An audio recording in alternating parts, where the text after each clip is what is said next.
So as we start, I have to tell you something. I have to be honest with you. I have the worst sense of smell of anyone I know. Like, my wife is constantly reminding me of this. Actually, it's ironic because I was prepping this message and I didn't tell her about this part, but even last night, I think it was last night, maybe it was this morning, she was like, you have a worse smell. I don't even know why I asked. But she is just constantly reminding me that God has blessed her with superior nostrils to mine. And it comes up most oftenly when our youngest, who's 2 years old, is walking around the house, and my wife is like, do you not smell that? And I'm like, honestly, 95% of the time, no, I don't smell that. But for whatever reason, my sense of smell is just atrocious. It doesn't matter even if it's a good thing. I'm really bad at smelling things. But I want to tell you something else about myself as well. I would say that I'm a decent cook. I'm not like, no one is knocking down the door to get me to go sign up for Master Chef or something. But I do think I have some different skills around the kitchen. I enjoy trying out different things. I enjoy cooking with different food, not just throwing it like a hot pot in the microwave. My wife is often asking me to be the one to cook because she does not like that. But I want to tell you one other thing about myself as well. I think that my music taste is second to none. If I was to be honest with you. Now, I know that there's some gaps in my music knowledge. In particular, I love jazz music, but I just don't know enough about it. I want to know more about it, but I haven't invested the time in it. But I think a lot of times there are these different musicians and these different bands and these different artists that I'm like, man, I just don't know why not everyone in the world loves this one specific artist, why they didn't just blow up. And it's not just my music taste as well. It's actually my ability to make playlists. Dating back to the days where I would burn a mixtape onto a CDR and give it to my buddies of bands that I found on MySpace. And I've continued that into my adulthood, honing that skill. And obviously I'm being a little bit exaggerated in these things, but I believe for all of us, we do this all the time where we see ourselves and we see parts of ourselves and we're like, okay, well, this is how I'm better than this person at that, and this is how I'm worse than this person at that. If I was to ask you today, what is something that you are just excellent at or you excel at? Maybe it's a skill. Maybe for you it's your nose, your sense, one of your senses. Maybe it's something that you just know better than everyone. I think most of us could come up with some answers. Or if I was to say, okay, what is something that you are like the worst at? Like, just be brutally honest that you are just terrible at this thing. I think most of us could come up with a skill or an area of knowledge that we are lacking in, or maybe, again, it's a sense like it is for me, that we are just terrible at. Because we spend a ton of our time kind of assessing ourselves in relationship to others, seeing how I stack up against the person next to me. Today we're going to be walking through this story from the book of Luke, and before diving in, I want to set the stage a little bit for the narrative of where we're going to be. The Gospel of Luke was written by this guy named Luke, obviously, but from what we know about him, he was a companion and a friend of Paul, and so he went on some missionary journeys with Paul. He learned a lot about Jesus during those missionary journeys. And he wrote actually 2 books of the Bible. We have the Gospel of Luke, and then we also have the book of Acts, which you could actually read as like back to back because it's kind of like part 1 and part 2.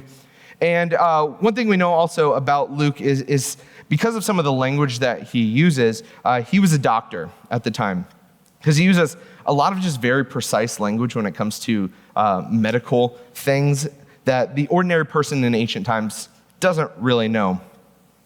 In writing these narratives, Luke is writing the historical account to a Jewish people, to a Jewish audience who would have been familiar with the Old Testament scripture, sharing about the birth of Jesus, the life of Jesus, and then in the book of Acts, sharing about the birth of the church. Today's text, we're going to be in Luke 8, and we're going to be picking up towards the end of what's known as the section, the end of Jesus' ministry in Galilee. We're going to be picking up in verse 40. And I'm going to do some verses talking between a little bit here and there, so hang with me there as we kind of start and stop. Verse 40 says this: "Now when Jesus returned, a crowd welcomed him, for they were all expecting him. Then a man named Jairus, a synagogue leader, came and fell at Jesus' feet, pleading with him to come to his house because his only daughter, a girl about 12, was dying. As Jesus was on his way, the crowds almost crushed him. All right, we're going to stop there. Jesus has been kind of in this region of Galilee, like I talked about. He's been across the lake, and he's been preaching and caring for different people. He travels back across the lake, and immediately there's just this swarm of people that just engulf Jesus. They've begun to hear about like the lore of Jesus and what he has been doing, and they just want to see it in person. This same word that describes the crowds kind of around him is used in other places to describe weeds that are taking up all of the sunlight, and all of the plants around them aren't able to survive because of that. One of these people is a man named Jairus. He's a Jewish man, and he's religious. We know that from what it says, but he's not one of the religious elite that we find in other places. He's not a Pharisee. He did not work as a career in the temple, but in fact, he's more of a volunteer or a lay leader in the temple.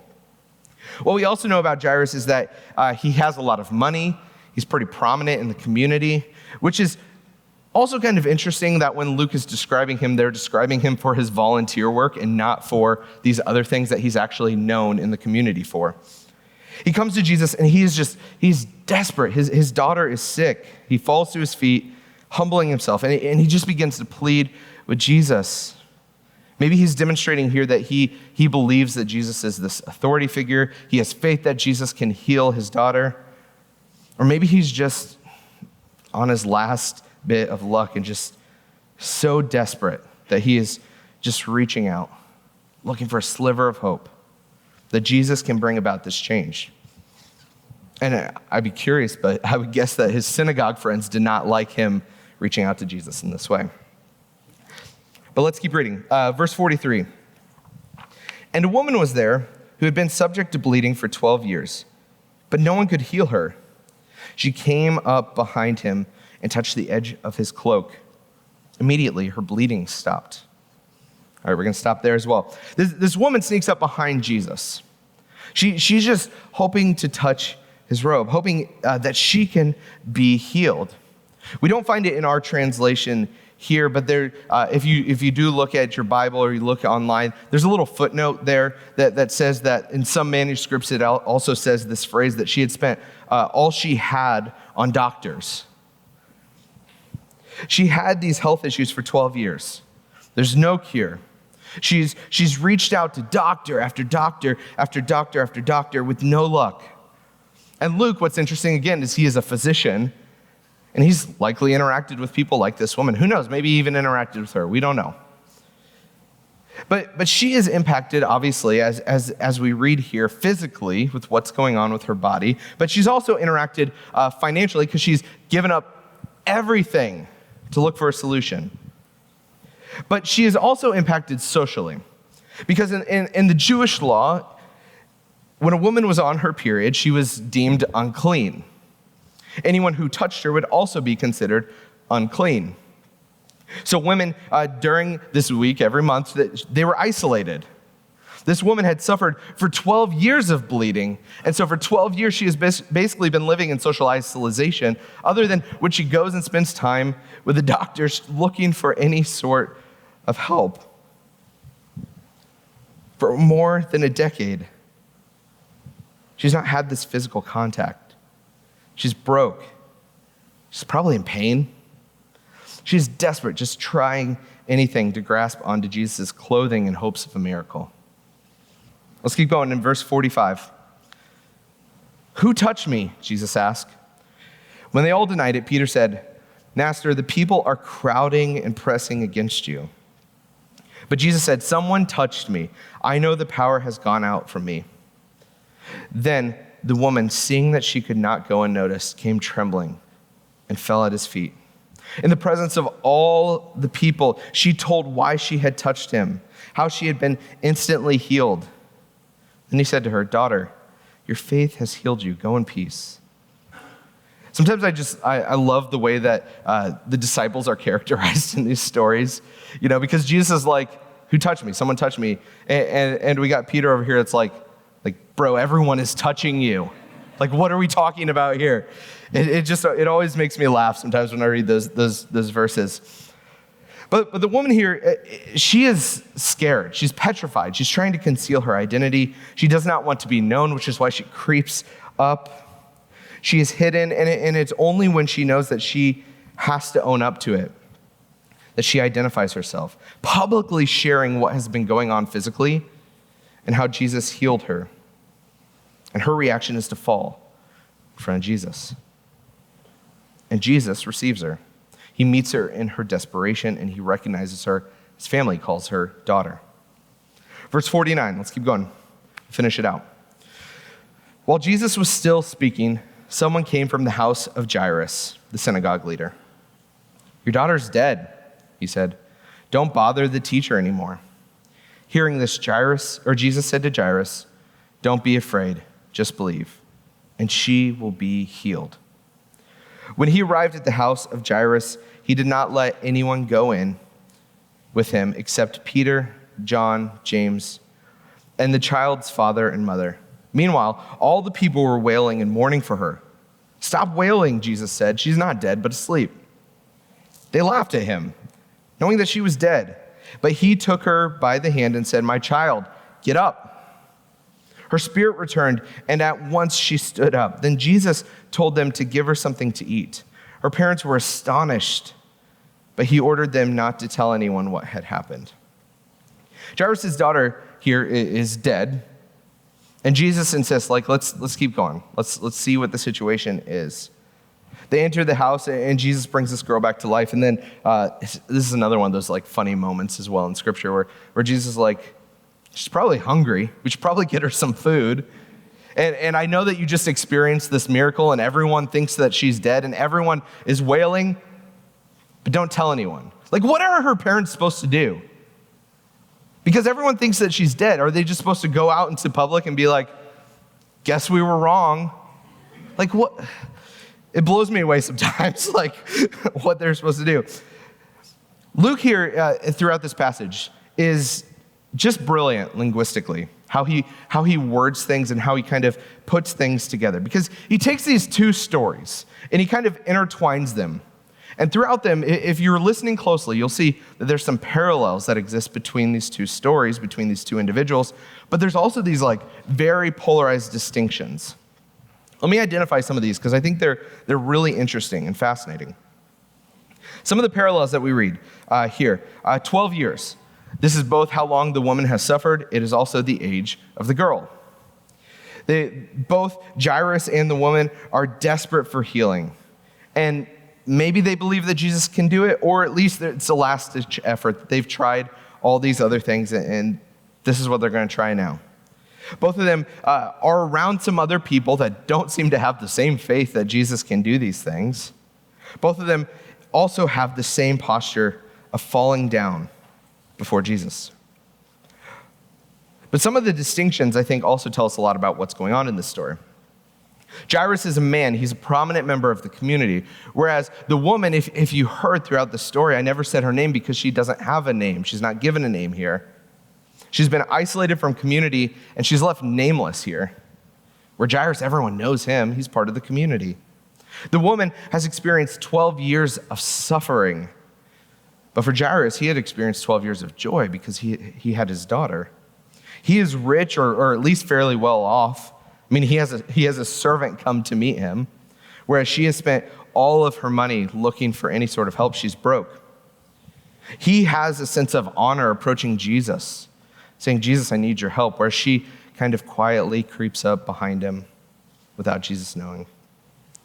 Jairus, immediately when he meets Jesus, falls before him. But the woman, it's after she is healed that she falls before him.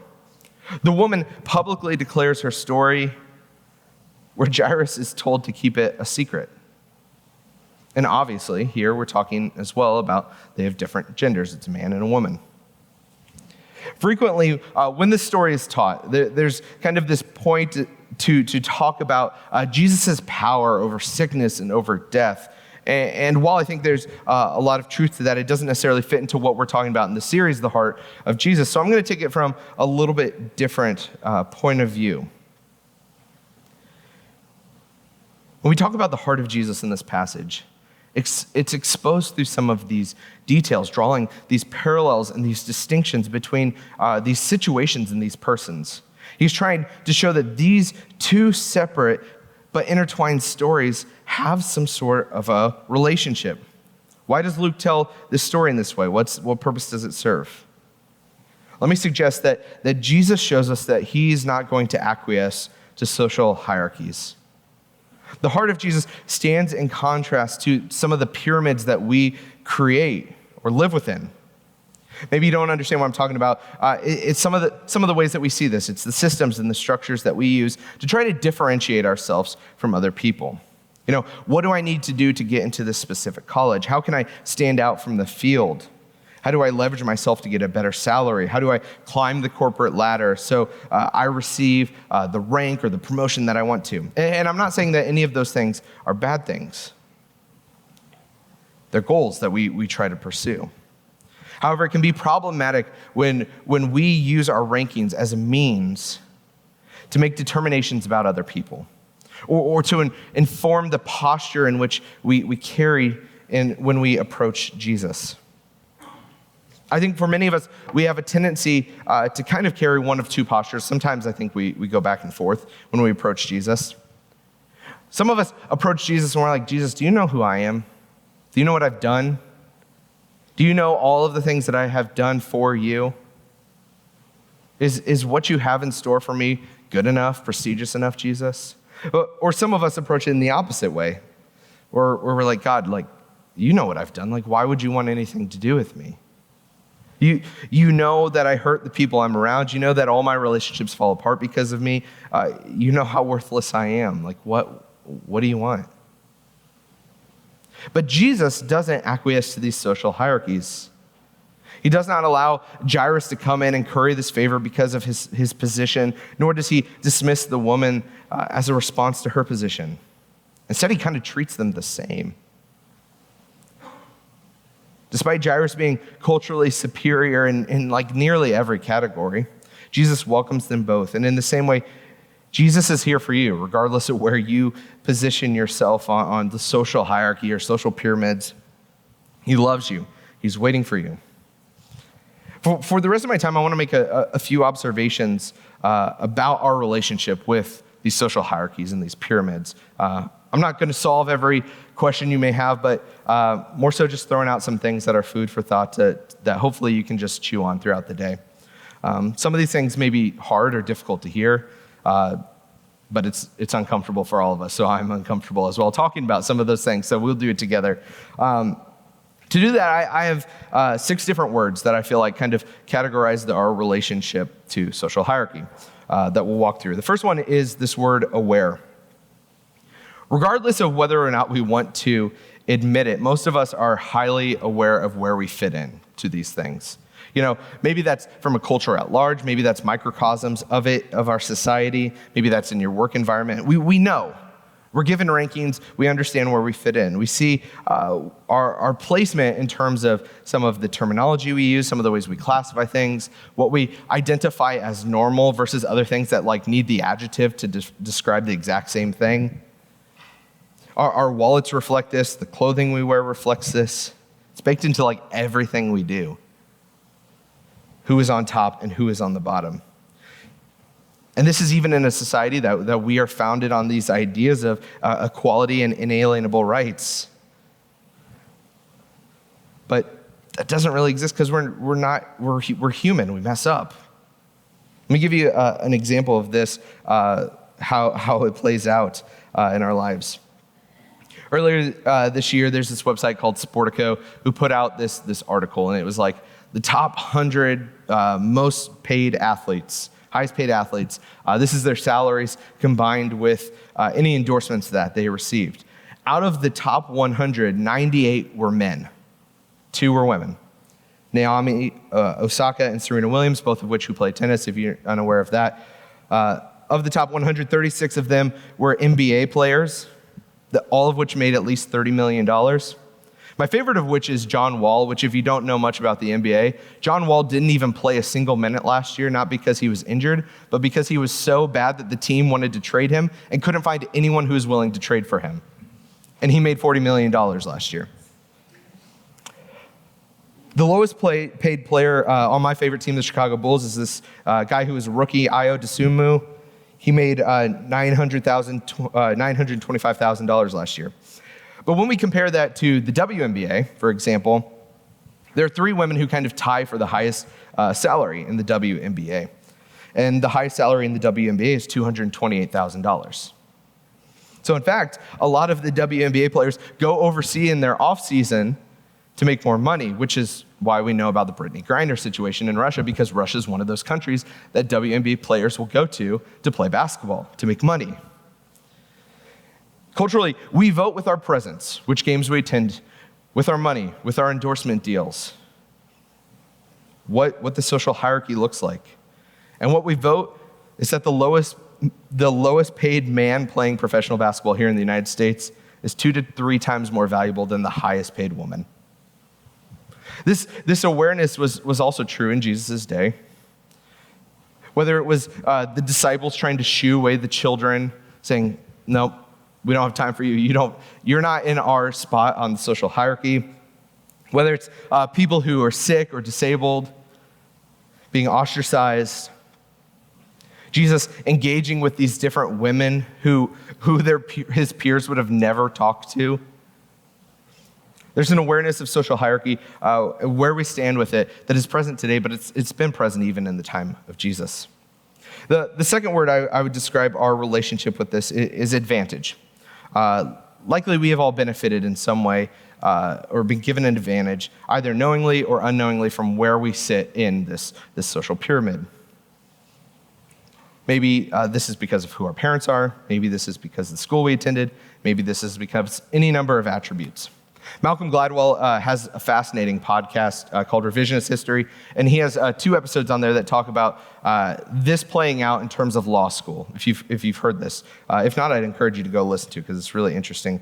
But to work in certain positions in our U.S. government, you need to attend certain law schools. But to be able to get into certain law schools, you need to score certain scores on the LSAT.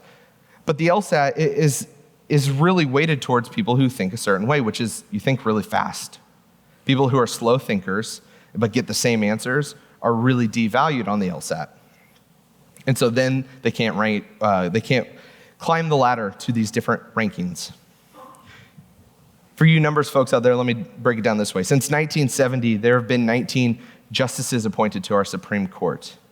Of those 19, 14 of them went to Harvard or Yale. Of the remaining 5, 4 of them went to other schools called the T14 schools, because again, we rank everything. These are the top 14 most prestigious law schools. If you're doing math, that means that one justice in the last 52 years did not go to one of those 14 schools. Because going to one of those schools and having the name on the piece of paper is what gives them an advantage, helps them get a leg up, whether it's warranted or not. In our story, Jairus has every advantage. He is a Jew. He is a man. He has money. He has people and servants who are working for him. He benefits each and every day because of these different identifiers. And rather than using this as a way to suppress Jesus' desire to heal this woman, he instead confidently approaches Jesus and just begins his appeal and allows Jesus to interact with this woman. The third word I would use to kind of describe our relationship is exclusive. When we think about where we kind of rank on these social pyramids, we look around and oftentimes we see people who are very close to us on the social pyramid. All of our relationships, a lot of times, maybe they don't look like us, but underneath they look like us. Because it's a lot easier to build relationships with people who rank in similar spots. If you're single, a large portion of your friends are probably also singled or married without kids. If you have kids, a large portion of your friends probably are also parents, because it's easier to build relationships with people who are like you. Where you fall socioeconomically, probably a large amount of your relationships also fall in a similar bracket there. The more common ground, the more we can form bonds with people quicker. This is not, though, how Jesus interacts with people. He does not select the 12 disciples who are the 12 people that are most like him, that are closest to him. He did not exclusively clump together with other people like him, but instead he reaches out to all different types of people. He invites in people who are ostracized, people who had money, people who are dumb. Because if you read about the disciples, they talk often about how some of them were dumb because they were from Galilee. It's the perception of the things. Engaging with someone from a different perspective, a different position, means that we are risking stepping on toes, not knowing how to interact, having unanticipated consequences. It also may expose us to things about ourselves that we don't want to admit. That one's a tough one. It risks moving beyond this exclusivity. And so let me just ask, what would it look like for us to step outside that? To engage with people who may fall in different positions.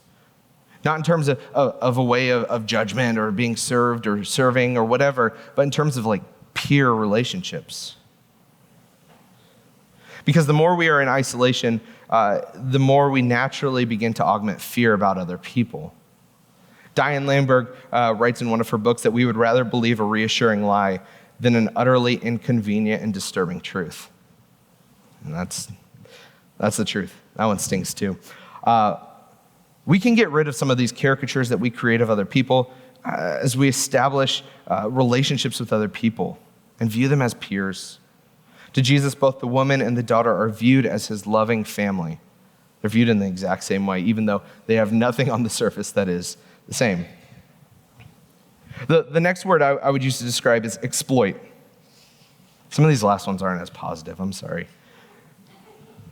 Hierarchies strip humans of humanness. In our story, Jairus is a character elevated by his culture. He's lifted up. He's admired for transcending others. And we do the exact same thing in our culture today. It just looks a little bit different.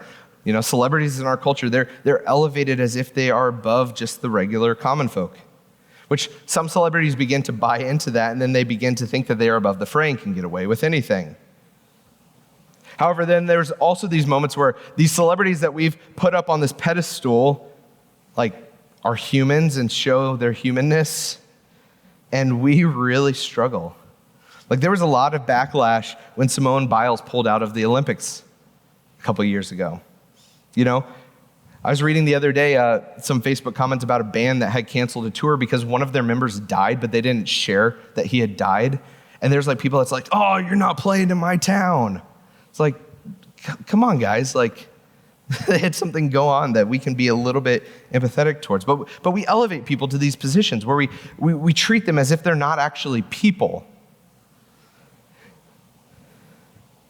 We tend to objectify people in different positions than us, whether they fall above us, below us, wherever it is. They're objects. The exploitation in this story extends the other way, though. The woman had spent all of her money trying to be cured. Who knows whether or not doctors actually were like caring for her fairly, or if they were even attempting to fix the problem, or if they were just further taking her money.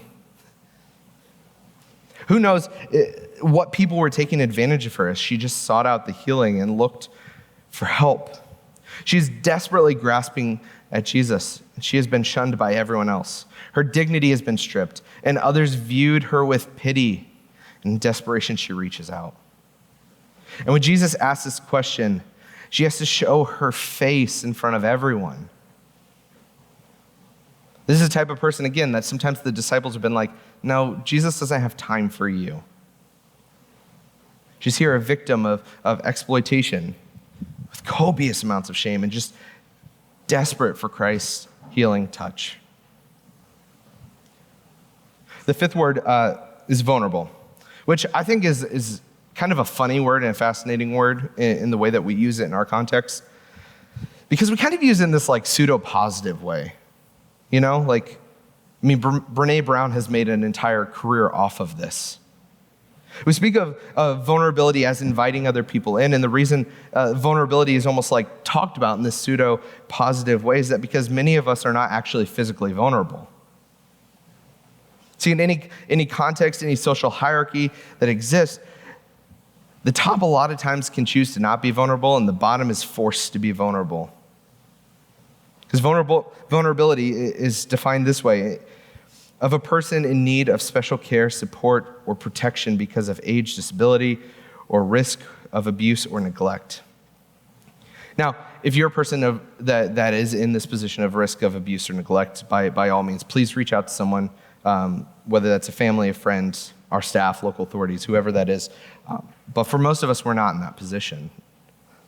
And therefore, vulnerability becomes this almost like desirable idea. It's weird how we understand this. Hierarchies create the system that award the top with the option to avoid vulnerability, while simultaneously forcing it on the bottom. Those who are at the top, how they do this is basically that they can avoid any genuine relationship.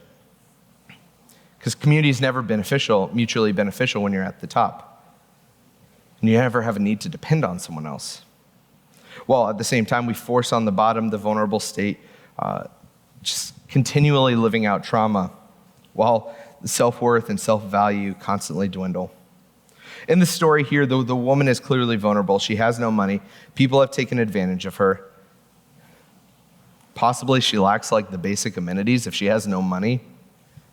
As opposed to Jairus, who really is not vulnerable at all. Like, he's in a tough situation, by all means. I don't want to diminish that. His daughter is sick. But in terms of society, he's not vulnerable at all.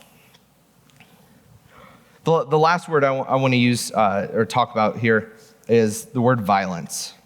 Now, before I do, I obviously know that for some people, violence is a triggering thing to talk about. So no worries if you need to step outside or just ignore me for the next few minutes. I give you permission to ignore me. But I'd be remiss if I didn't talk about it in terms of social hierarchy because it's important here. But before we get into how we see it in our culture, let's talk about it in terms of Jesus' culture. Jesus was born into the Roman Empire during the 1st century AD. And Rome was this expansive empire that had extended into parts of Africa, parts of Asia. It was humongous. And one of the ways that they would maintain the control over such a wide swath of land is that they would have some regional people that would be representatives who would live in the various regions and to make sure that uprisings didn't happen, basically.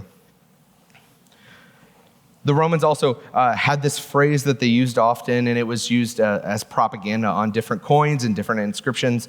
That was Pax Romana, which meant the peace of Rome.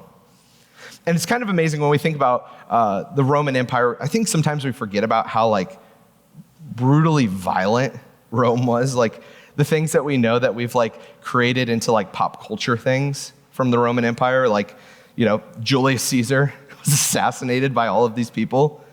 The gladiatorial battles in the Colosseum, the crucifixion of 6,000 enslaved peoples after Crassus defeated Spartacus, or even like Nero taking Christians and making them into human candles.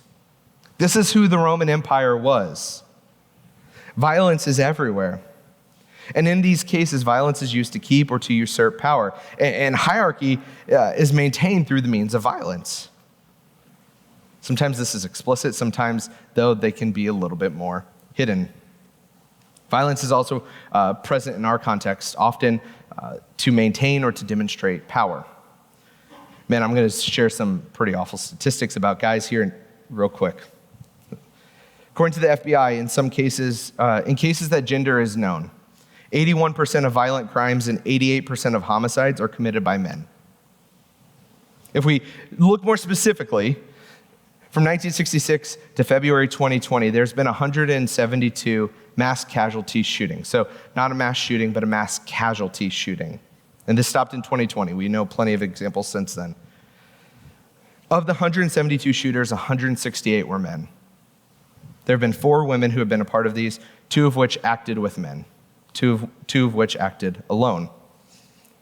Because violence is a mean to maintain hierarchy.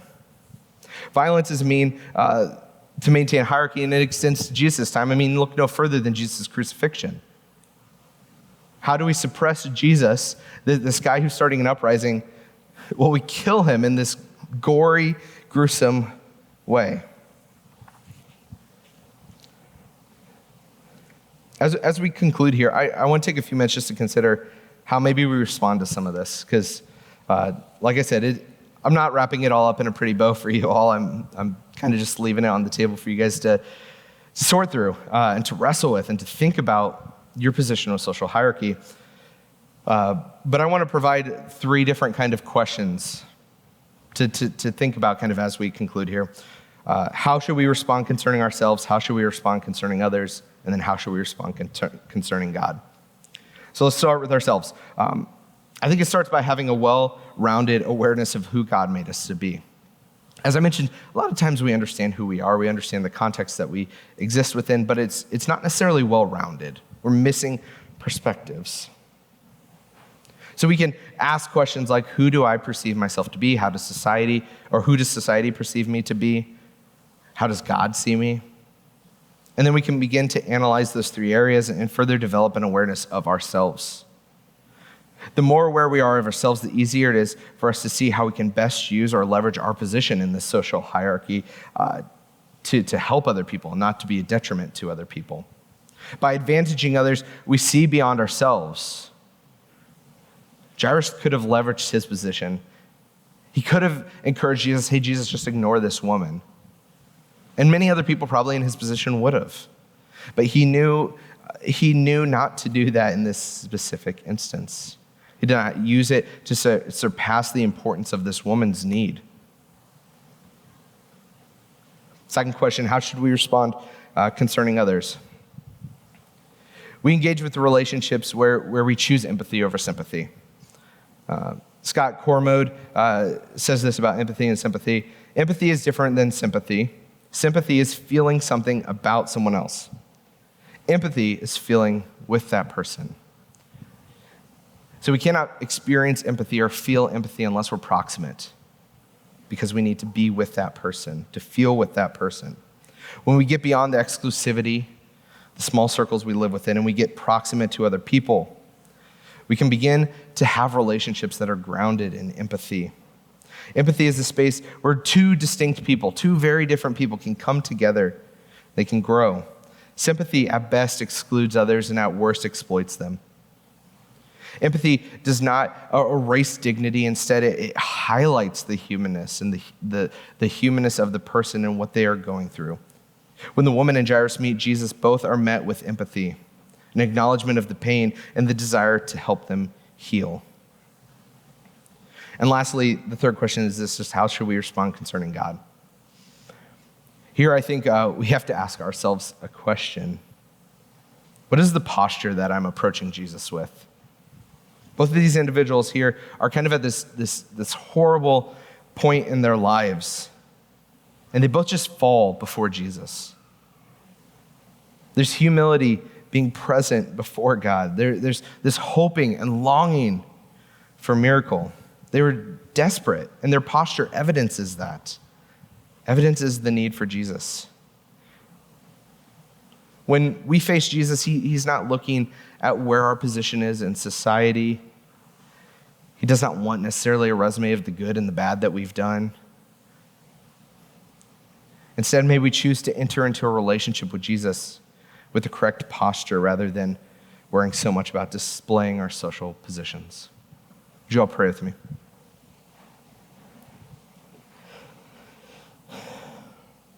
Lord, I am grateful for this story. I'm grateful for the ways that we learn about your heart and that we learn about your power through this story. God, I pray today that we are able to just take some ideas about what this looks like in our society, what this looks like in our culture, and we're able to just figure out what you want from us, God. Help lead us and help guide us so that we can be in a position, in a posture that you want us to take. God, give us humility to fall before you. And help us to know, God, where in our lives we can use our positions, our standings, to care for other people, to show them who you are, to love them. It's in your Son's name we pray. Amen.